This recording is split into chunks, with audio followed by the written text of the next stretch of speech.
digital, os grandes vilões são os hackers. Sim, nós sabemos que existem hackers do bem e os que prestam serviços imperceptíveis. Só que de valor incalculável para os usuários digitais. Mas nós estamos nos referindo aos hackers do mal, os piratas da internet. Os cibercriminosos, eles obtêm o seu endereço, o seu número, o seu CPF. Entre outras informações, os hackers significa explorar um sistema de computador para usá-lo de forma não prevista pelos seus desenvolvedores, geralmente se aproveitando de uma falha de segurança para se acessar informações e controlar sistemas restritos. Fazendo uma analogia, podemos dizer que o hacker está para o sistema de computador, assim como o pecado está para o nosso coração.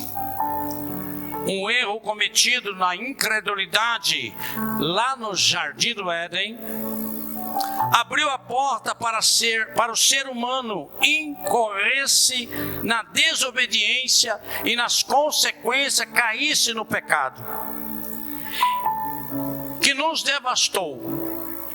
Agora, um dos vírus com os quais nós temos que lidar, como exemplo, é a iniquidade. Perdão, a ansiedade.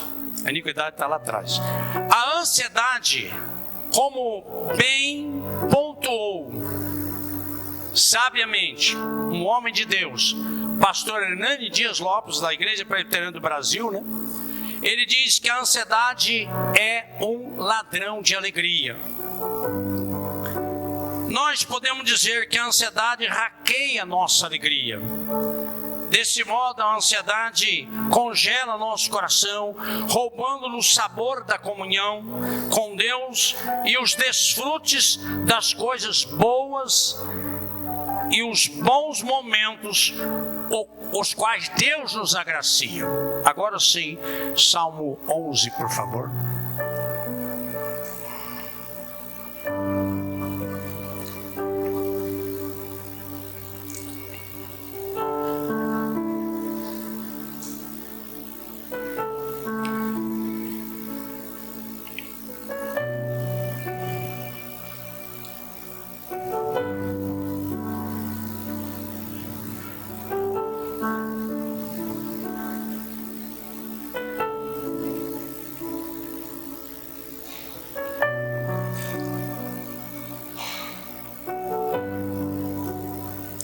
Está no telão.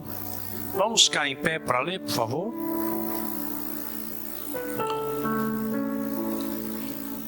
No Senhor me refugio, como dizeis, pois a minha alma foge como pássaro para o teu monte. Porque eis aí os ímpios armam arco, dispõem as suas flechas na corda para as ocultas dispararem contra os retos de coração. Ora, destruídos os fundamentos, quem poderá fazer o justo? Quem poderá fazer o justo? O Senhor está no seu santo templo. Nos céus tem o Senhor o seu trono. Os seus olhos estão atentos. As suas pálpebras sondam os filhos dos homens. O Senhor põe à prova ao justo e ao ímpio, mas ao que ama a violência, a sua alma o abomina. Fará chover sobre os perversos brasas de fogo, enxofre, e vento abrasador será parte do seu cálice. Porque o Senhor é justo, Ele ama a justiça, os retos lhe contemplarão a face. Pode sentar.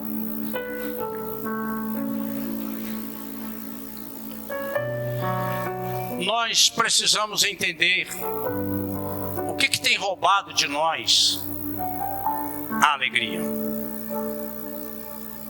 E quando nós olhamos que esse vilão é o pecado, vale a pena nós olharmos os valores. Os fundamentos da nossa civilização estão sendo claramente, duramente destruídos. E mais importante, de uma forma acelerada. Só não vê quem não quer. Está acelerado. A inversão de valores. Estamos vivendo uma inversão de valores na sociedade contemporânea. Chama o mal de bem e o bem de mal. Chama a luz de treva e as trevas de luz. Chama o doce de amargo e o amargo de doce. A palavra profética lá atrás de Rui Barbosa está se cumprindo. As pessoas parecem que têm vergonha de serem honestas. Em nossa geração, não muito distante, alguns vão lembrar disso, nós vimos um traficante importante da nação, sob os holofotes da mídia, ser levado de avião para uma audiência, com os dinheiros que eu e você pagamos de imposto. E ao mesmo tempo, a gente vê uma grande parte da sociedade desamparada e morrendo à míngua. A violência chegou a um nível insuportável. Nós temos hoje na nação brasileira polícias paralelas. O que é polícias paralelas? São milícias. Não vou citar nome de estado, porque são vários estados, é melhor não falar isso. É melhor deixar esclarecido que a violência, ela está insuportável.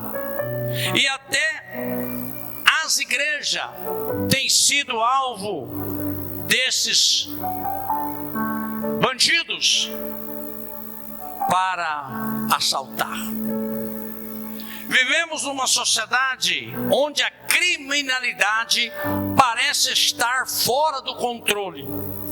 O tráfico é um poder paralelo, é um desafio ao Estado de Direito. O mundo fala de paz, mas gasta um absurdo com guerra. As nações poderosas se fortalecem explorando as nações pobres. A infidelidade. Vivemos numa sociedade onde a infidelidade parece ser uma virtude pré-histórica. A infidelidade conjugal está chegando aos níveis intoleráveis, onde a escassez, as famílias, onde reina a harmonia, onde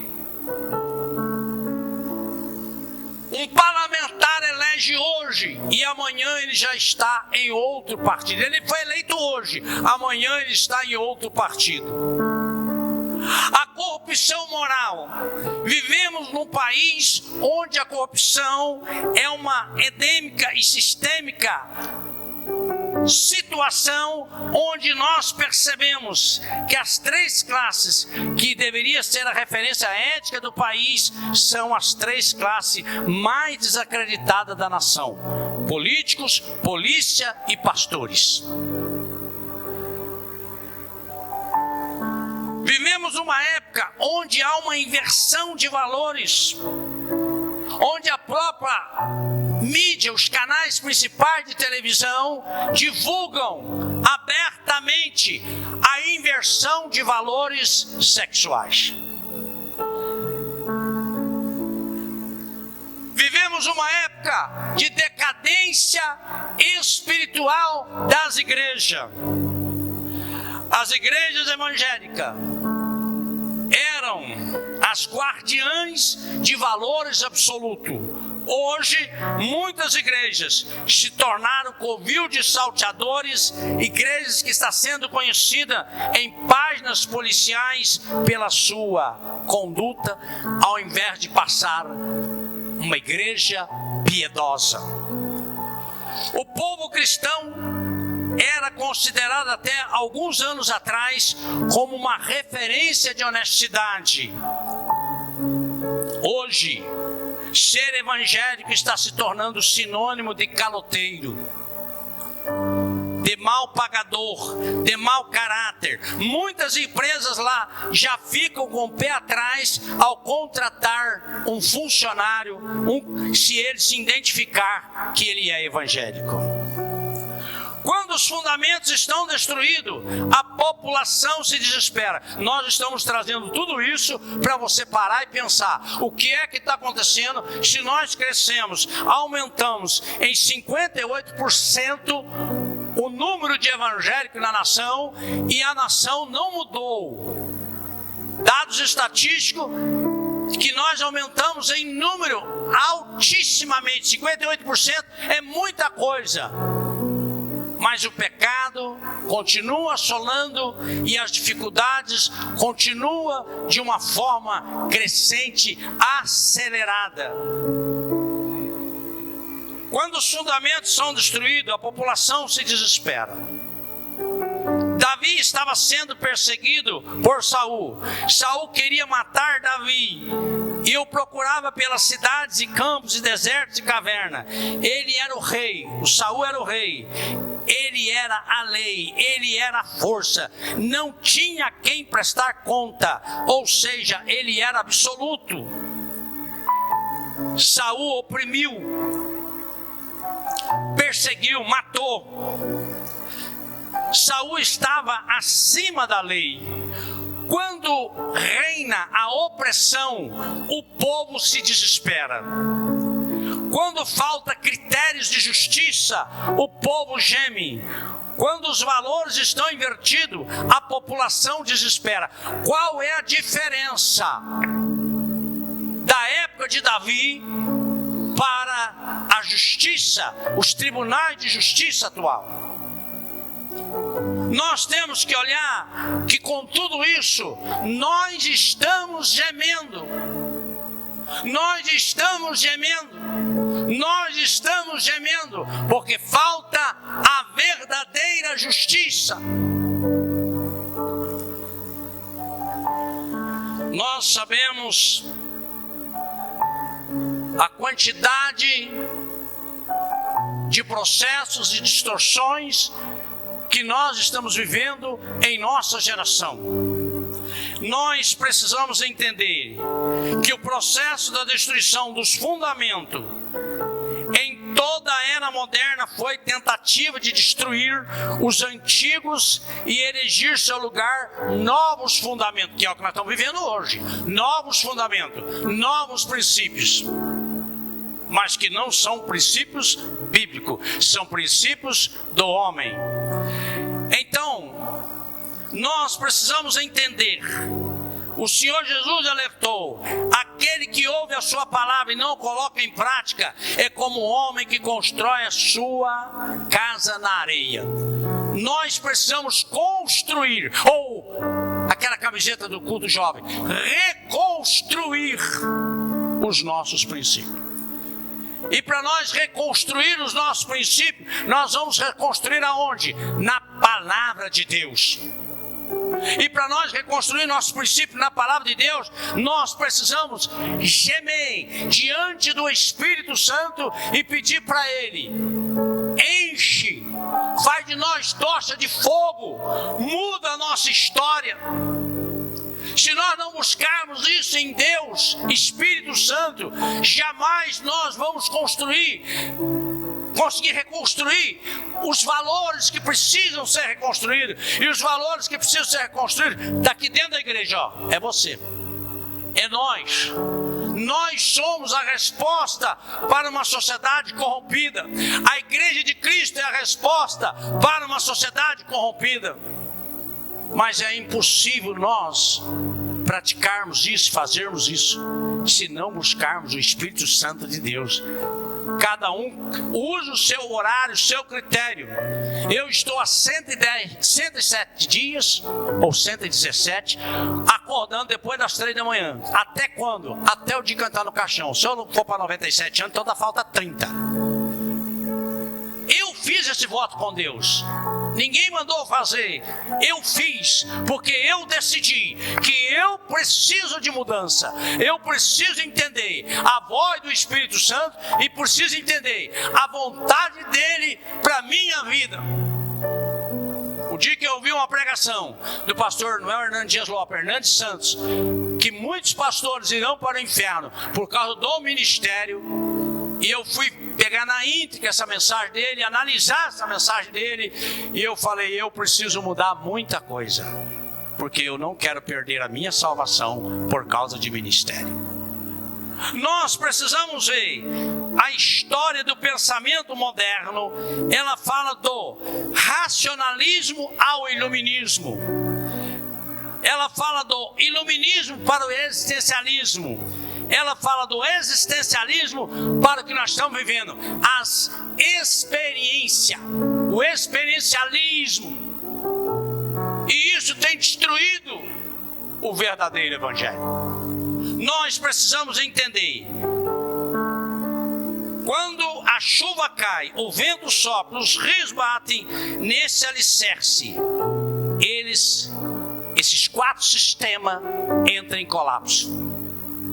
A era moderna durou 200 anos. A queda de Bastilha ou a tomada de Bastilha foi derrubada da prisão da fortaleza pelo povo de Paris em 14 de julho de 1789 a 1989. Esta prisão simbolizava o absolutismo e a arbitrariedade da justiça francesa.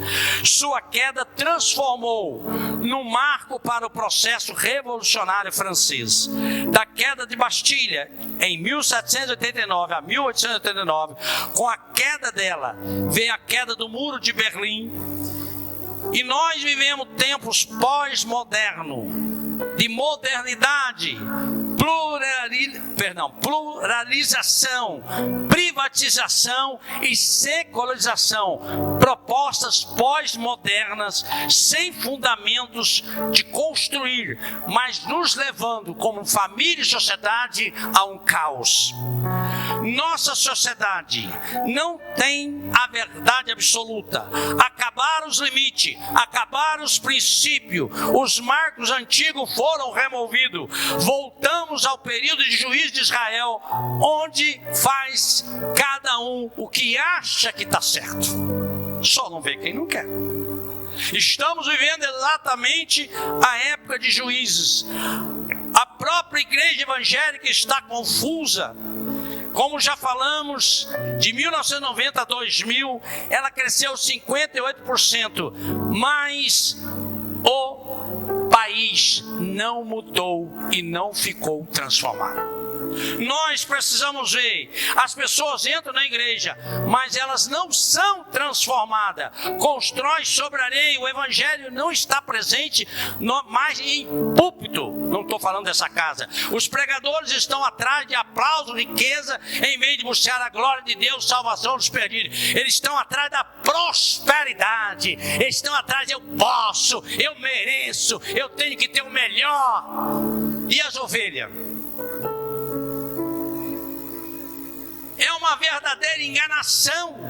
Estou falando da igreja evangélica brasileira, a qual eu estou incluído. Mas não estamos vivendo isso aqui. E com essa ganância, com essa prosperidade, com esse evangelho coach, ele vem destruindo o evangelho que transforma-se de dentro para fora. Mas como essa cultura e esse evangelho é um evangelho mais fácil, interessante, que alimenta o meu ego, e o povo não tendo conhecimento, o que é mais interessante? Alimentar daquilo que massageia o meu ego. No passado, as pessoas argumentavam em torno do que é certo e errado, do que é verdadeiro e falso. Hoje as pessoas negam o conceito da moralidade e da verdade. Elas colocam o seu sentimento acima da verdade de Deus. O pragmatismo, tenho dificuldade de falar essa palavra. A filosofia, corrente de ideias que prega que a validade de uma doutrina é determinada pelo seu bom êxito prático, não interessa. Nós estamos crescendo, o número está grande, nós estamos abalando. Abalando o quê? Cadê a mudança? Cadê a mudança da nossa nação? Cadê a mudança da nossa cidade? Cadê a mudança? Então nós precisamos entender que eu e você, nós precisamos entender que nessa linguagem deles, o importante é levar vantagem, o importante é o sucesso. O que me importa não é a verdade, mas o que funciona. Não me interesso pelo certo, mas pelo que dá certo. Você está entendendo, igreja? Está caladinho? Você está entendendo?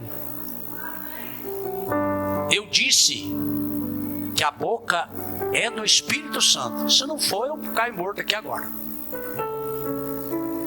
Nós precisamos entender que há um hackeamento do cristianismo.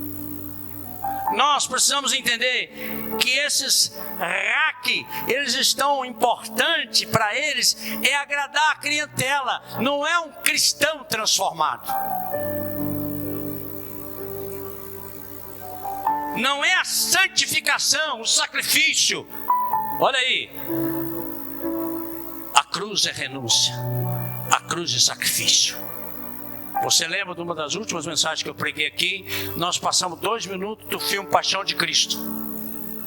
Você lembra aquelas treliças arrancando pedaços de carne do Senhor Jesus? Gente, Jesus sofreu muito. Ele pagou o nosso preço. Está pago. Mas ele falou uma coisa ali tremenda: quem diz estar em mim deve andar como eu andei. O que Jesus teve aqui na terra, sendo dono da terra e do mundo inteiro e do universo? Nada. Foi falado aqui na escola dominical.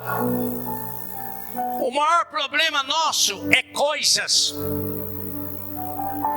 é bens.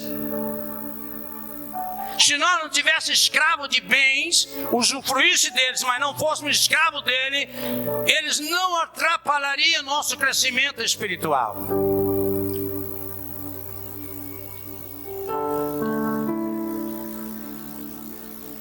E hoje nós estamos vivendo um evangelho de consumo. As pessoas pregam que o povo quer ouvir. Não há mais pregação poderosa, confrontativa e expositiva.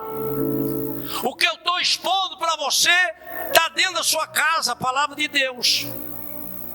E nós precisamos entender que a exposição, nada mais que a Escritura, é o que vai transformar a nossa vida. E hoje há uma ideia de as últimas novidades, o que dá resultado. Só que esse resultado não está trazendo resultado para nós, como povo brasileiro e nação. A violência está acelerada, o caminho das drogas está acelerado, o caminho da prostituição está acelerado. Como eu disse, as milícias tomam conta de cidades inteiras, em cidade grande. Nós precisamos ver.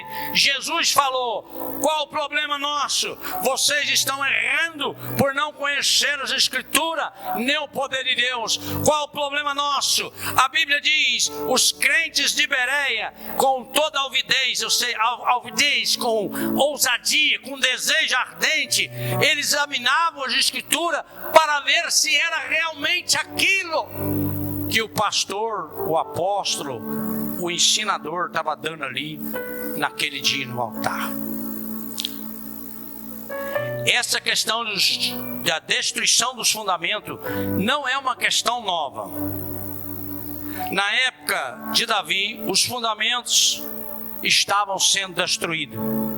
Saul era lei e agia acima da lei. Na época do Império Romano, a sociedade era pluralista. Os romanos eram tolerantes com todas as religiões. Os cristãos só foram perseguidos porque criam numa única verdade absoluta, que é essa que você está ouvindo aqui agora. Durante o período do Iluminismo, o mundo passou a desprezar a Bíblia. Muitas igrejas deixaram de crer no sobrenatural.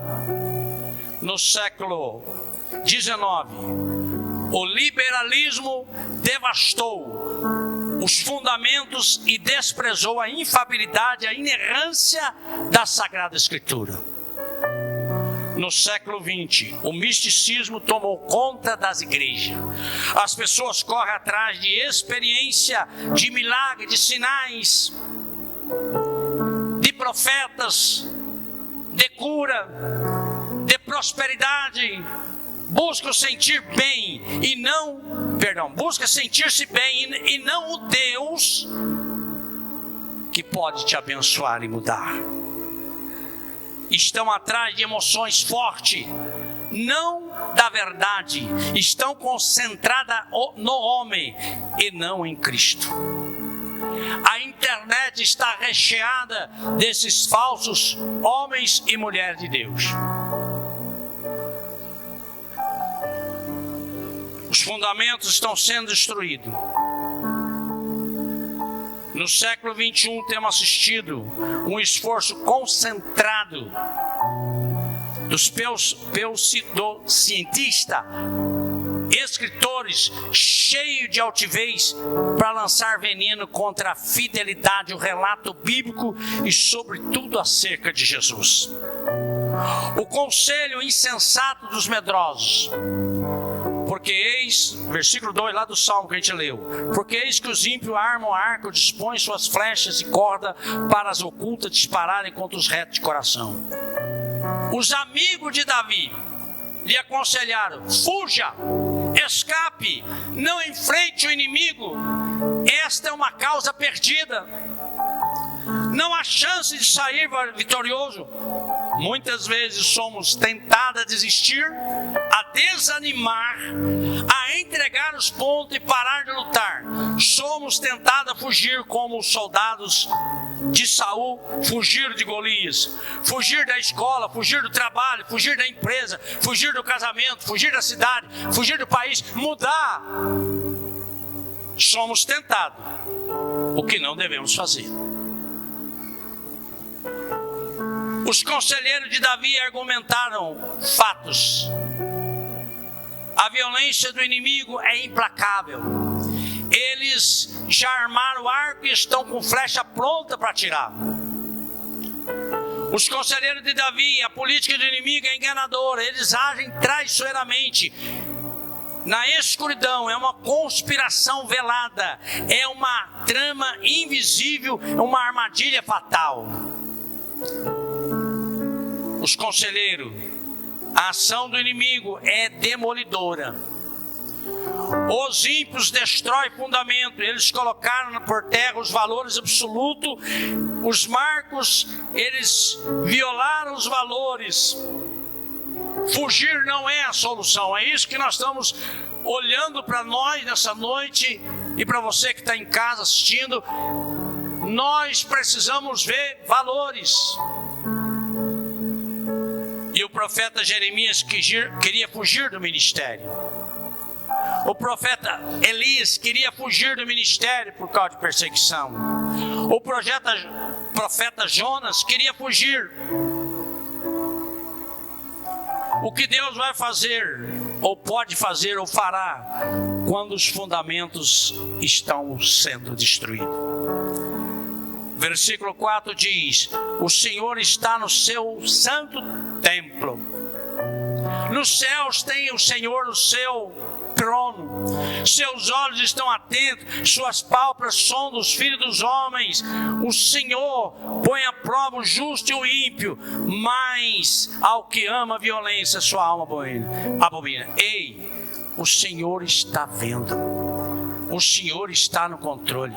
O Senhor não perdeu o controle de nada. O Senhor sabe o que está fazendo. Ele sabe o que está fazendo. Ele tem a leitura do meu e do seu pensamento. Se você orar em silêncio, sem dizer uma única palavra fora da sua boca, Deus vai ouvir a sua oração.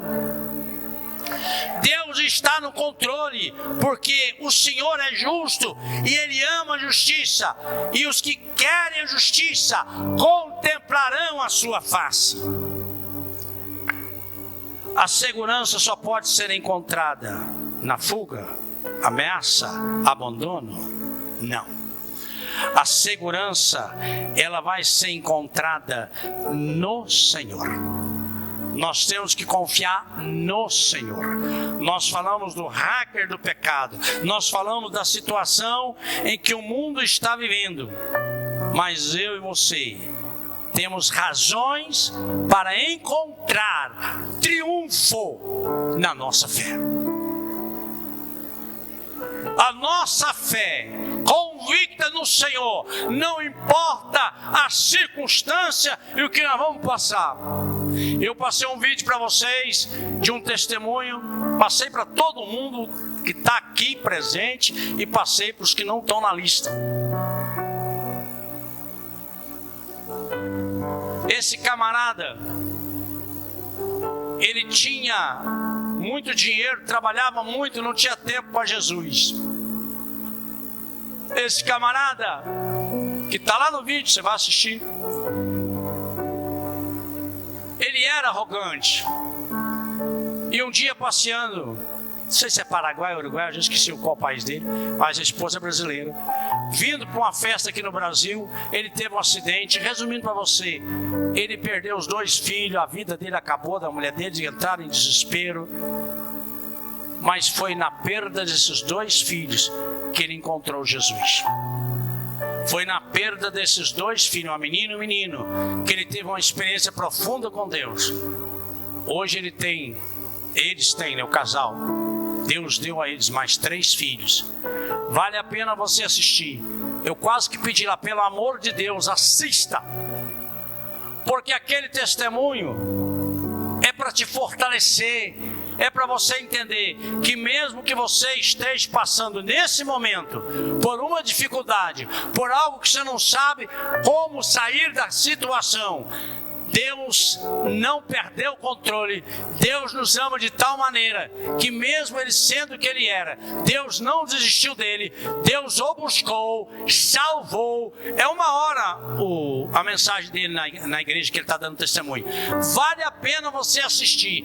Algo sobrenatural para fortalecer a sua fé. Nós precisamos disso.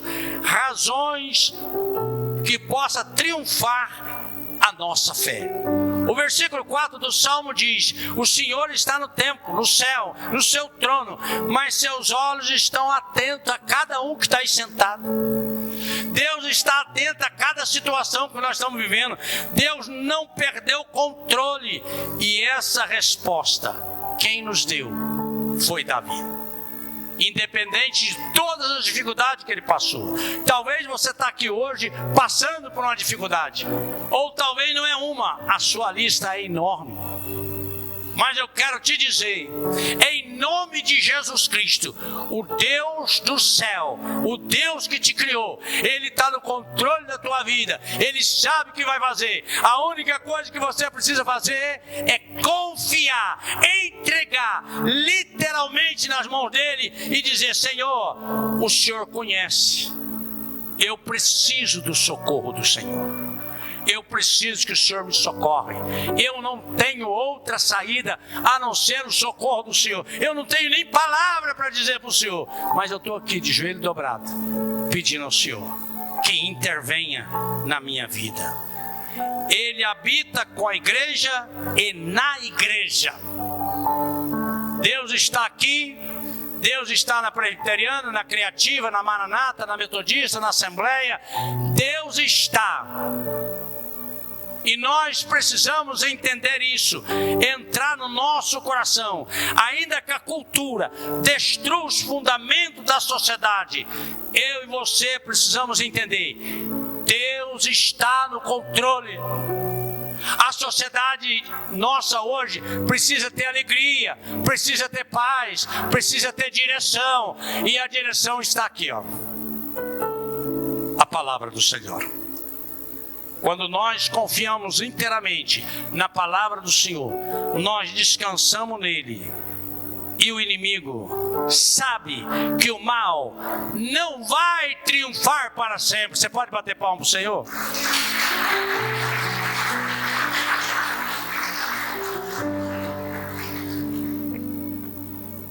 A terra pode estar em crise, mas não o céu. O mundo pode estar transtornado, mas não o trono do Todo-Poderoso. E o Todo-Poderoso nos dá uma grande oportunidade. Quando ele diz no versículo 5: eu ponho à prova o justo e o ímpio. Você está passando por uma prova, fica tranquilo.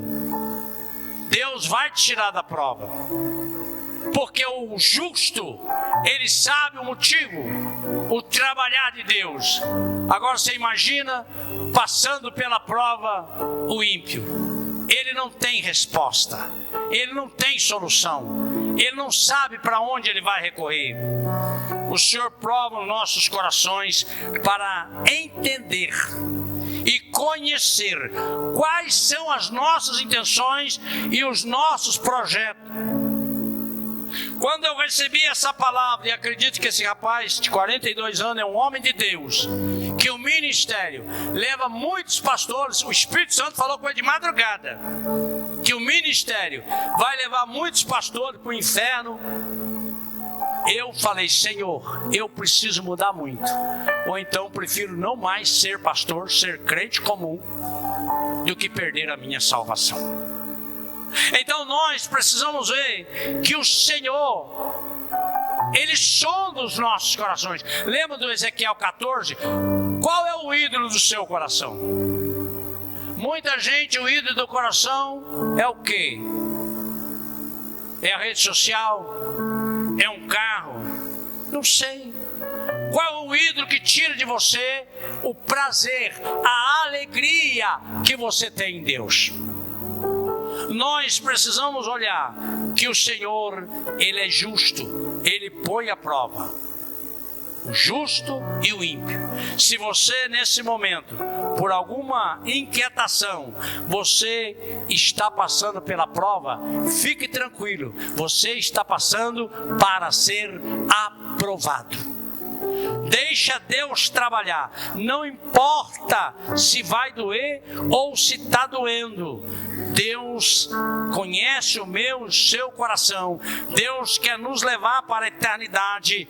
Mas não se esqueça, daqui a pouco toda a igreja presente, dessa igreja ou de outra igreja, estaremos no tribunal de Cristo.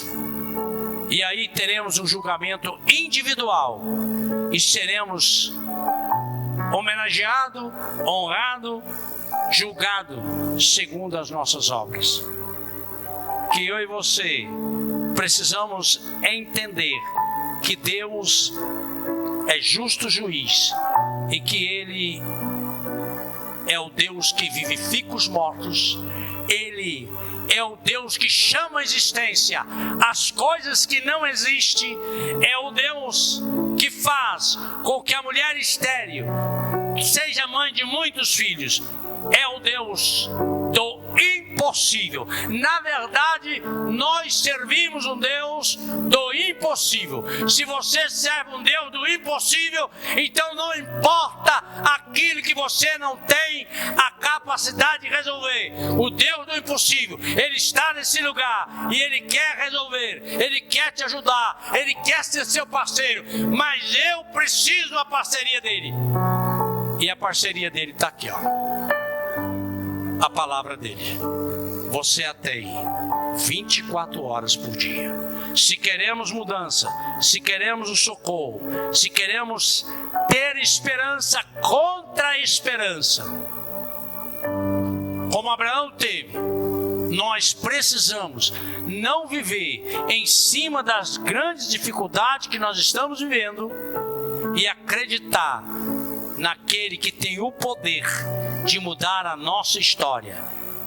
Abraão, esperando contra a esperança, creu para vir ser o pai de uma multidão. O que você precisa?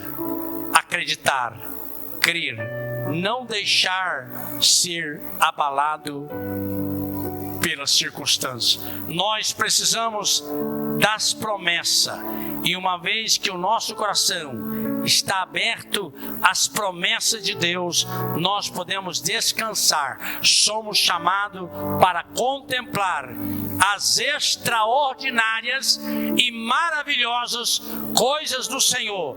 E só há uma maneira de nós contemplarmos as maravilhosas coisas do Senhor, quando nós nos dispusermos no nosso coração a enganjarmos, a buscar 25 horas por dia o Espírito Santo de Deus. E aí você colherá os frutos dessa busca.